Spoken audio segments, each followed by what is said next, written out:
আসসালামু আলাইকুম। আপনাকে আন্তর্জাতিক সংবাদে স্বাগত জানাচ্ছি।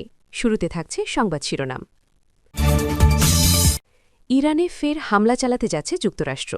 মধ্যপ্রাচ্যে নতুন করে যুদ্ধের শঙ্কা। ইউক্রেনের ড্রোন হামলায় রাশিয়া নিহত ২৪, যে কোনো সময় পারমাণবিক হামলা চালাতে পারে পুতিন। এবার যুদ্ধে জড়াতে পারে সৌদি আরব ও সংযুক্ত আরব আমিরাত। মধ্যপ্রাচ্যে নতুন সংঘাতের শঙ্কা। তাইওয়ান ঘিরে আমেরিকার উস্কানি। চীনের সামরিক শক্তি দেখে ভেস্তে গেল সকল পরিকল্পনা। ২০২৫ সালে সৌদিতে রেকর্ড ৩৫৬ জনের মৃত্যুদণ্ড। এতক্ষণ শুনছিলেন সংবাদ শিরোনাম, এখন বিস্তারিত। মধ্যপ্রাচ্যে আবারও বাড়ছে যুদ্ধের আশঙ্কা। ইরানে নতুন করে সামরিক হামলার প্রস্তুতি নিতে পারে যুক্তরাষ্ট্র। এমন জল্পনা ঘিরে আন্তর্জাতিক অঙ্গনে তীব্র উদ্বেগ দেখা দিয়েছে। সাম্প্রতিক সময়ে ইরান ইসরায়েল উত্তেজনা, পারস্য উপসাগরে মার্কিন নৌবহরের তৎপরতা এবং ওয়াশিংটনের কঠোর ভাষার কারণে এই আশঙ্কা আরও জোরালো হয়েছে।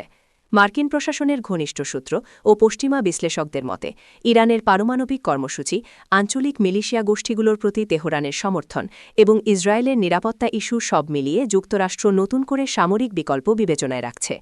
যদিও হোয়াইট হাউস সরাসরি হামলার ঘোষণা দেয়নি, তবে সব বিকল্প খোলা আছে বক্তব্য পরিস্থিতিকে আরও জটিল করে তুলেছে।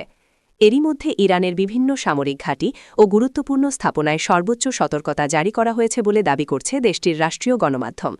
ইরানের সর্বোচ্চ নেতা আয়াতুল্লাহ আলী খামেনি হুঁশিয়ারি দিয়ে বলেছেন, ইরানের ওপর কোনো হামলা হলে তার জবাব হবে ভয়ঙ্কর ও ইতিহাসে স্মরণীয়। তার এই বক্তব্য নতুন করে উত্তেজনার পারদ চড়িয়েছে। এদিকে রাশিয়া ও চীন যুক্তরাষ্ট্রকে সংযম দেখানোর আহ্বান জানিয়েছে।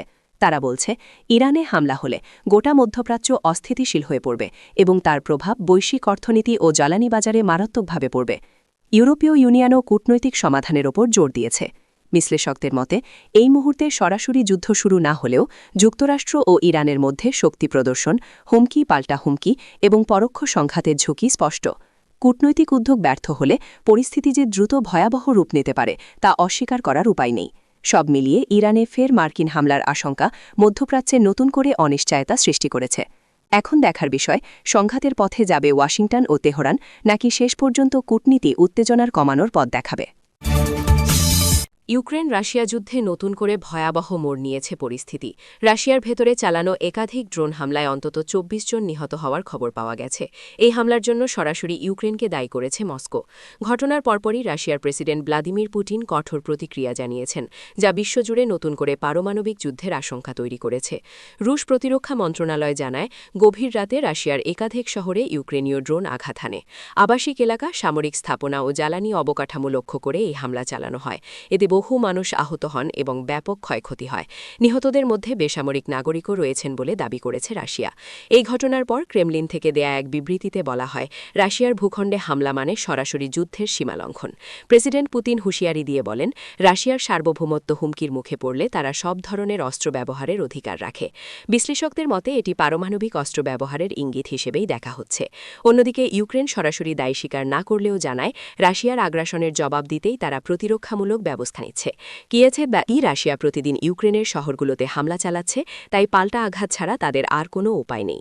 এই পরিস্থিতিতে যুক্তরাষ্ট্র, ন্যাটো ও ইউরোপীয় দেশগুলো গভীর উদ্বেগ প্রকাশ করেছে। তারা উভয় পক্ষকে সংযম দেখানোর আহ্বান জানিয়েছে। জাতিসংঘ সতর্ক করে বলেছে, পারমাণবিক শক্তিধর দেশগুলোর মধ্যে সংঘাত ভয়াবহ বৈশ্বিক বিপর্যয় ডেকে আনতে পারে। বিশ্লেষকদের মতে ইউক্রেনের ড্রোন হামলা রাশিয়াকে কৌশলগতভাবে আরও কঠোর অবস্থানে নিয়ে যাচ্ছে। পুতিন যদি সত্যিই পারমাণবিক অস্ত্র ব্যবহারের পথে হাঁটেন, তাহলে তা শুধু ইউক্রেন নয়, পুরো বিশ্বের জন্য ভয়ঙ্কর পরিণতি ডেকে আনবে। সব মিলিয়ে ইউক্রেনের ড্রোন হামলায় রাশিয়ার ভেতরে প্রাণহানি যুদ্ধকে নতুন ও আরও বিপজ্জনক স্তরে নিয়ে গেছে। বিশ্ব এখন তাকিয়ে আছে পুতিনের পরবর্তী সিদ্ধান্তের দিকে, যা নির্ধারণ করতে পারে ভবিষ্যৎ যুদ্ধের ভয়াবহ দিক।